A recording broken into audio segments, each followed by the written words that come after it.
안녕하세요. 초보택시입니다. 이번 영상 주제, 서울에서 전기택시가 늘어나고 있을까요? 서울에서 반년 동안 택시의 연료별 변화량을 보죠. 사실상 전기택시는 감소하고 있다라고 봐도 될 것 같습니다. 그리고 주요 대도시의 연령별 분포를 한번 보시죠. 과연 가장 많은 연세 있으신 기사님은 몇 살이실까? 그리고 가장 어린 기사는 몇 살이실까라는 것과 그 다음 전국의 연령 분표, 그리고 마지막으로는 엑스라지가 장점이 있습니까? 엑스라지도 요즘 거리 부족해요, 아쉽습니다 라는 주장들이 있지만 현실은 어떨까? 라는 여러 주제로 이야기를 해보도록 하겠습니다. 자, 첫 번째입니다. 서울에서 2025년 8월, 작년 8월부터 2026년 지지난달까지 택시의 연료별 변화입니다. 이걸 개인 택시와 회사 택시의 변화량을 바탕으로 우리가 기사님들이 어떤 생각을 하고 어디로 움직이고 있는지를 알 수 있겠죠. 일단 회사 택시 한번 볼까요? 자, 요게 회사 택시입니다. 가장 왼쪽부터 가장 오른쪽으로 쭉 보시면 되겠죠.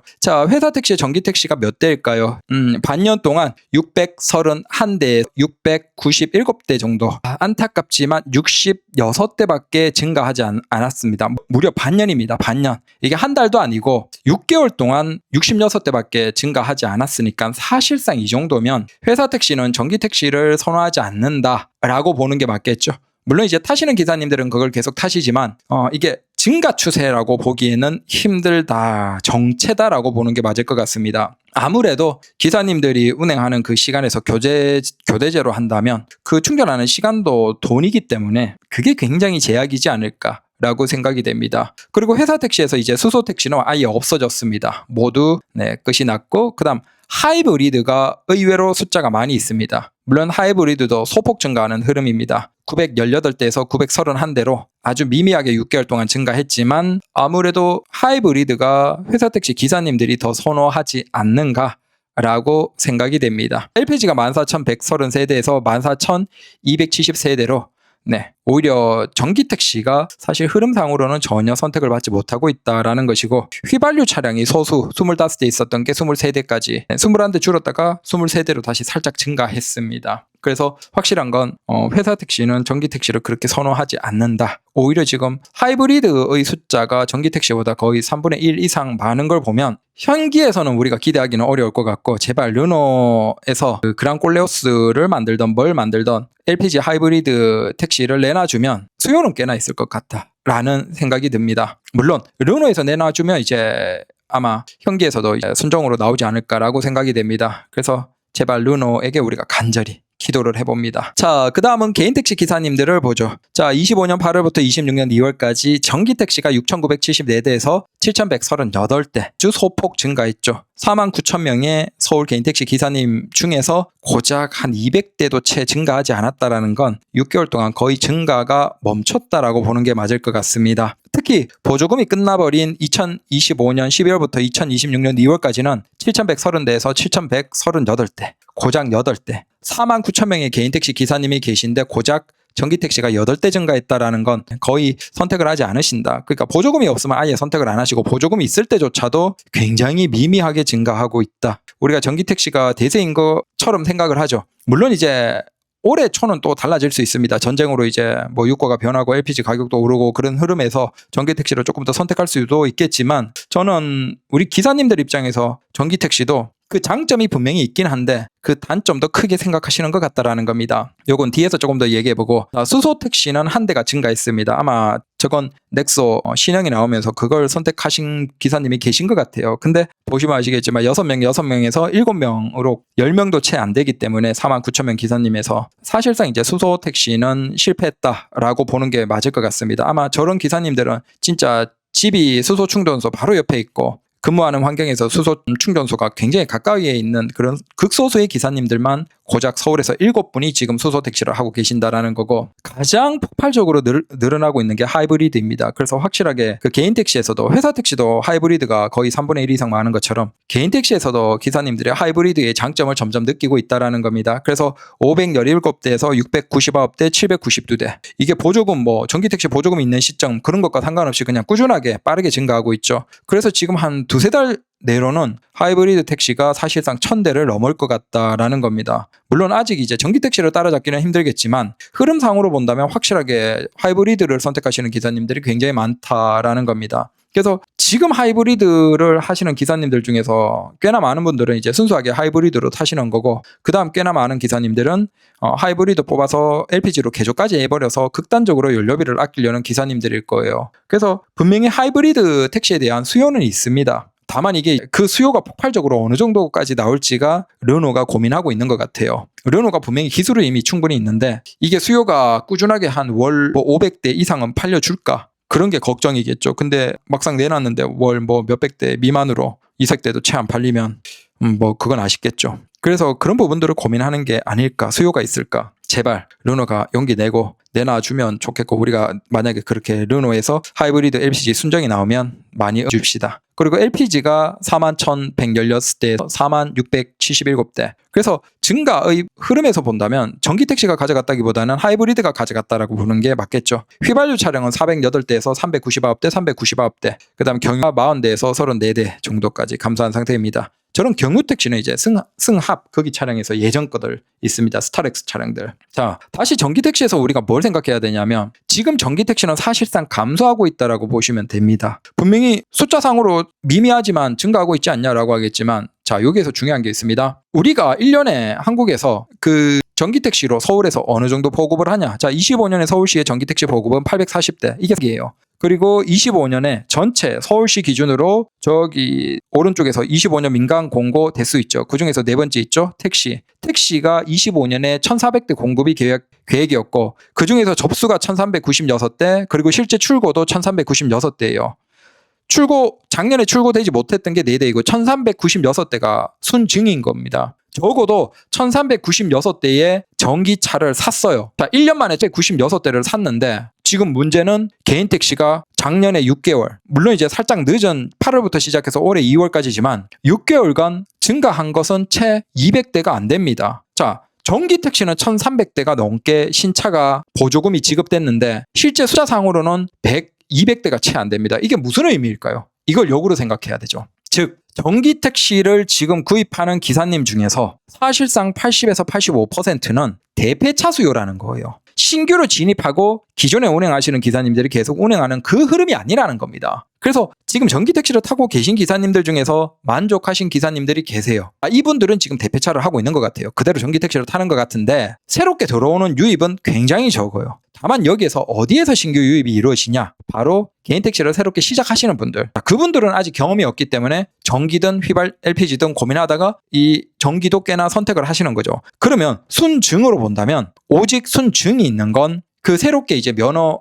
취득을 해서 들어오시는 기사님들, 그분들 중에서 이제 전기 택시를 어느 정도 샀겠죠. 그분들이 순증이고, 기존에 전기 택시를 타시는 기사님들 중에서는 다시 전기 택시로 대폐차하시는 기사님도 계시지만 LPG나 하이브리드로 빠져나가는 기사님들도 꽤나 계신다는 거예요. 그 다음에 LPG에서 전기 택시로 넘어오는 소수의 기사님들이 계신 거죠. 그래서 작년에 전체 1396대라는 전기 택시 보조가 된 서울 지역에서 지금 6개월 동안 순증이 채 200대가 안 돼요. 1년 해봤자 400대가 안 돼요. 자, 그 의미는 사실상 지금 개인 택시 기사님들 입장에서 전기 택시는 증가를 멈췄다라고 보는 게 맞을 것 같습니다. 다른 지역도 비슷한 흐름일 겁니다. 다만 이런 자료는 이제 서울시밖에 없어서 서울시로 하는 겁니다. 자, 자꾸 서울 얘기를 하니까 야, 너는 왜 항상 서울 얘기만 하냐?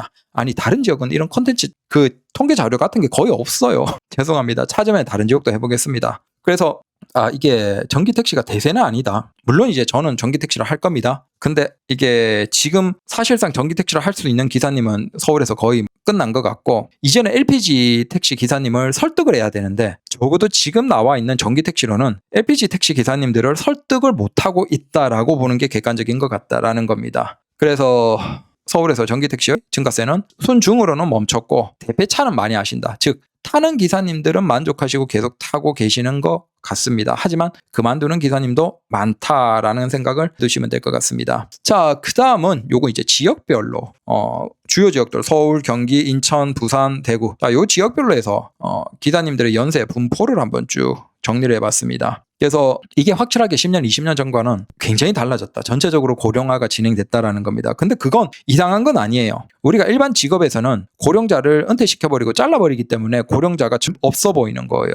하지만 개인 택시는 이걸 자를 수가 없죠. 인위적으로 구조조정이 안 되니까 국가의 고령화 정도와 그대로 맞물려 가고 있다라고 보시면 됩니다. 그래서 이게 와 택시가 기사님이 늙었다. 너무 늙은 기사님들만 한다. 라고 부정적으로 보는 게 아니라니까요. 그냥 자연스럽게 국가의 국민 전체가 고령화가 진행이 되고 자연스럽게 거기에 맞춰서 그냥 이 개인 택시는 인위적인 조정을 못하기 때문에 자연스럽게 전체 기사님들이 나이가 드셨다라고 자연스럽게 생각하시면 돼요. 오해하시면 안 됩니다. 이걸 기자들은 막 일부러 기사들이 늙었다 막 이런 식으로 부정적으로 얘기를 하죠. 굉장히 나쁜 기자들입니다. 그래서 서울에서 가장 연세 많으신 기사님이 지금 85세 이상이 50분이 계십니다. 종종 얘기했죠. 그러니까 택시라는 직업의 특성이 이게 내가 인생의 마지막까지 끝까지 할 수 있는 직업이다 보니까 사실 이만한 직업이 없습니다. 우리가 60세부터 시작해서 85세까지 할 수 있는 직업이 뭐가 있습니까? 없습니다. 우리 사회에 보시면. 근데 택시는 그 이전에는 당연히 할 수 있지만 은퇴하시고 나서 60대부터 85세, 90세까지도 할 수 있는 직업이에요. 그래서 서울 기준으로 85세에서 89세 사이 기사님이 50분이 계십니다. 심지어 여자분도 한 분이 계십니다. 85세 넘으신 여자분이 개인 택시를 할 수 있는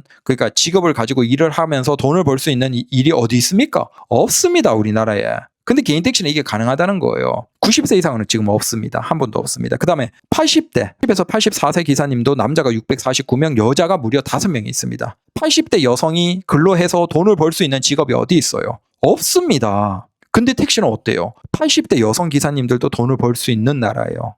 굉장히 직업적으로 이게 좋다니까요. 내가 건강 관리만 잘하고 무리만 하지 않으면 개인 택시라는 직업의 특성은 다른 어떤 직업에서도 볼 수 없는 굉장한 장점이 있는 직업이에요. 70대 중후반의 기사님이 남자가 4,012명, 여자가 34명입니다. 70대 후반 사람들 어디에서 일을 써줍니까? 근데 무려 남자 4,000명이 일을 하고 있고 서울에서 무려 여자가 34분이 일을 하고 있어요. 자, 이런 개인 택시의 직업적인 특성을 우리는 이해하고 있죠, 이미. 그리고 일반인들 중에서도 이제 은퇴하시고 생각이 있는 분들은 뭘 할까? 절대 망하지 않으면서도 내가 안정적으로 인생 마지막까지 돈 벌 수 있는 걸 뭘 할까? 고민하면 이제 개인 택시로 들어오는 거예요. 그러니까 요즘에는 뭐 기사님들 은퇴하고 들어오시는 기사님들이 전직이 화려해. 경찰에서도 꽤나 위에 올라갔다가 퇴직하시고 나온 기사님들도 계시고 웬만한 직장에서도 꽤나 높이까지 올라갔다가 혹은 학교의 교장 선생님 이제 선생님 하시다가 정년퇴임 하시고 이런 분들은 너무나 많고 교장 선생님까지 하시다가 나오셔서 개인 택시를 하시는 거예요. 왜? 인생 두 번째 일로 이만큼 자유로우면서도 인생 마지막까지 할 수 있는 일이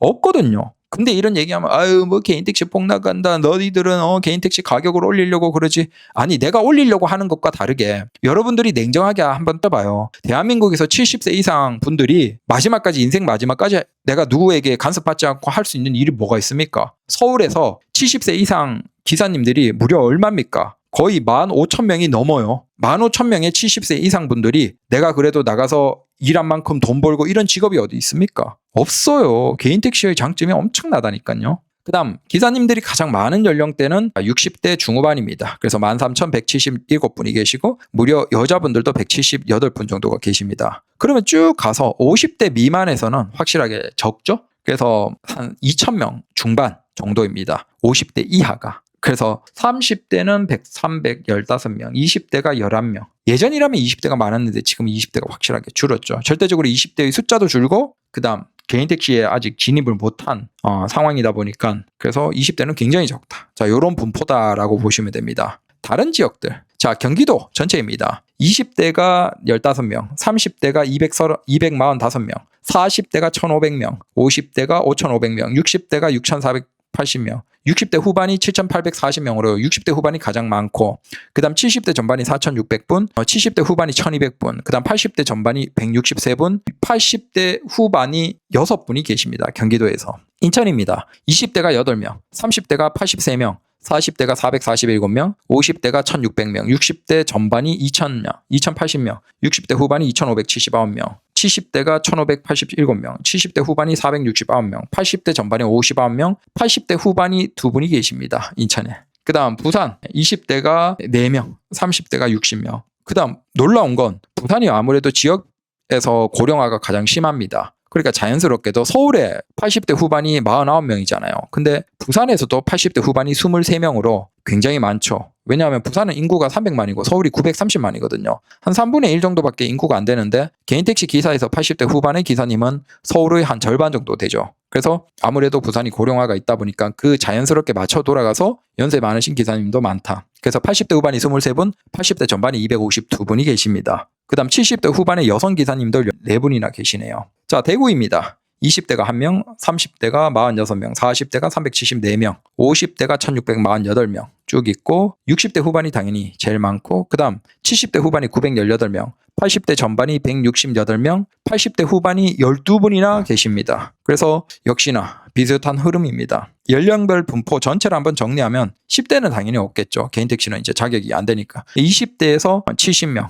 그 다음 30대 1100명, 40대가 7800명. 요건 이제 주요 5개 도시 기준입니다. 그 다음 놀랍게도 주요 5개 도시 제외하고 나머지 지역에서 지금 보시면 4명. 요건 주요 5개 도시가 아닌 것 같네요. 전체 자료인 것 같아요. 전국에. 근데 지금 90대 이상 기사님이 4분이 계시고 80대 후반이 107명, 80대 전반이 1600명입니다. 80대 전반까지. 내가 관리만 잘하면, 사고만 조심하고 관리 잘하면 1080대 후 전반에서도 지금 전국에서 1600명이 개인 택시 일을 하고 계십니다. 자, 까놓고 얘기해서 80대 전반에 돈 주고 사람을 노동으로 써주는 영역이 어디 있습니까? 우리 사회에 거의 없어요. 그래서 이 개인 택시의 직업적 특성은 굉장히 특이하고 그건 장점이 뚜렷하다라는 것이죠. 자, 그리고 요거 이제 짧게 마무리를 하면 엑스라지도 요즘 콜 받기 힘듭니다. 맞아요. 힘든 건 맞는데 제가 지금 얘기하는 건 확실하게 엑스라지로 인천공항이 장점이 뚜렷하다라는 겁니다. 엑스라지 기사님들이 요즘 엑스라지도 차가 많아서 콜 받기 힘듭니다 라고 하면 아예 일반 차는 인천공항 콜을 못 받아요. 그런 상황이라고 보시면 됩니다. 그래서 지금은 엑스라지가 많든 아니든 상관없이 엑스라지가 아니면 콜을 못 받습니다. 그 생각을 하시면 돼요. 요거 한번 보시면 요거 며칠 전에 다 출처는 우버 앱입니다. 보시면 명동입니다. 명동에서 인천공항을 찍었어요. 오전 8시 16분, 오전인가 저녁인가? 여튼 8시 16분입니다. 인천공항을 찍으니까 어떻습니까? 제일 위에 뭐가 뜨죠? 자, 보십시오. 가맹이든 비가맹이든 상관없이 엑스라지가 제일 먼저 뜨죠. 실제 요금은 49,000원에서 63,300원 사이 나올 것이다 라고 예정하고 이제 프로모션이 있어서 이렇게 싸게 표시가 되는 겁니다. 정작 그 밑에 일반 택시가 있고 그 밑에 가맹이 떠요. 그러니까 애초에 엑스라지가 아니면 이제는 인천공항은 무조건 그냥 콜을 못 받는다고 생각하시면 됩니다. 대부분. 명동에 저기가 알로프트인가 무슨 호텔 있죠. 저기 모서리에. 거기에서 찍으면 자, 역시나 가맹 제일 위에 뜨잖아요. 자, 이렇다니까요. 그러니까 당연히 손님들은 저기 하단에 있어도 엑스라지를 찾아요. 근데 그게 가장 위에 떠 있고 심지어 그 밑에 일반 택시나 우버 가맹이랑 요금이 동일해요. 그러면 손님 입장에서 뭘 하겠습니까? 당연히 엑스라지를 선택하겠죠. 그러니까 엑스라지에도 손님이 줄었어요, 뭐 그렇습니다. 그것과 상관이 없다니까요. 이제는 엑스라지가 아니면 인천공항 콜 자체를 못 받는 거예요. 물론 이제는 프리미어 밴이 나왔기 때문에 밴으로 얼마나 차량이 늘어나고 그쪽으로 넘어가냐. 자, 그게 관건이겠죠. 엑스라지에서. 하지만 적어도 엑스라지나 프리미어 밴이 아니면 인천공항 손님을 못 받는다라는 그 얘기를 드리는 겁니다. 자, 다른 택시를 보시면 주변에 쭉 있긴 하지만 자, 가맹차도 있어요. 근데 그거보다 먼저 우버 엑스라지가 뜬다. 비가맹에. 여기 보면 가맹차가 있고 비가맹 보시면 자, 비가맹인데도 가까운 데 있는 엑스라지를 더 추천하는 거예요. 그래서 자, 그 다음에 웨스턴 조선 서울에서 보시면 역시나 제일 위에 뭐가 떴죠? 엑스라지가 또 있죠. 자, 반포 고속터미널에 메리어트 JW 메리어트입니다. 이건 일반 택시가 제일 위에 떴어요. 근데 이건 왜 그러냐면 주변에 엑스라지 차량이 없어요. 지금 일반 택시는 있는데 그 엑스라지 차량이 없으니까 일반 택시가 위에 뜬 거예요. 주변에 없죠? 근데 일반은 있죠. 그 다음 조선 팰리스 서울 강남 보시면 일반이 가장 위에 뜹니다. 하지만 이건 주변에는 엑스라지가 있어요. 이게 막혀서 오는 데까지 시간이 걸리니까 일반 택시를 먼저 추천했을 수도 있고 하지만 이렇게 해도 외국인 손님들은 기다리거든요.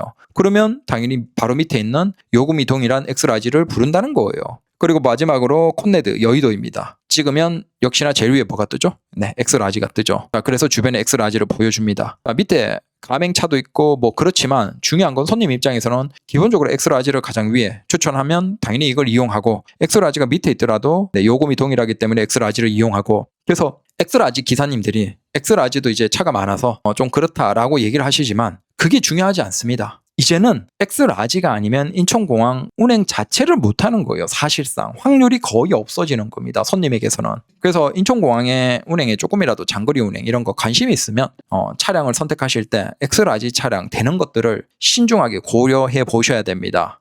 나는 뭐 상관없어 안 할 거야 라고 도심만 운행할 거야 라고 하면 상관없고 근데 적어도 일반 세단을 하면 엑스라지가 안 되는 차량을 하면 사실상 인천공항은 확률이 굉장히 낮다. 카카오는 이제 어쩔 수가 없어요. 카카오는 어차피 벤티의 손님들이 공항 손님이나 장거리 손님들이 이미 많이 들어가 있고 그 다음에 일반 하더라도 그 차량 자체가 워낙 많기 때문에 내가 인천공항 콜을 받을 확률이 극단적으로 낮죠. 그나마 우버는 거리 순이기 때문에 내가 좀 노력하면 호텔 근처나 어떤 특정한 시점에 특정 장소에서 유리할 수 있어요. 다만 그 유리함도 이제는 엑스라지가 아니면 안 된다라는 그 의미입니다. 이해되시죠? 그래서 오늘 또 이렇게 해봤습니다. 감사합니다.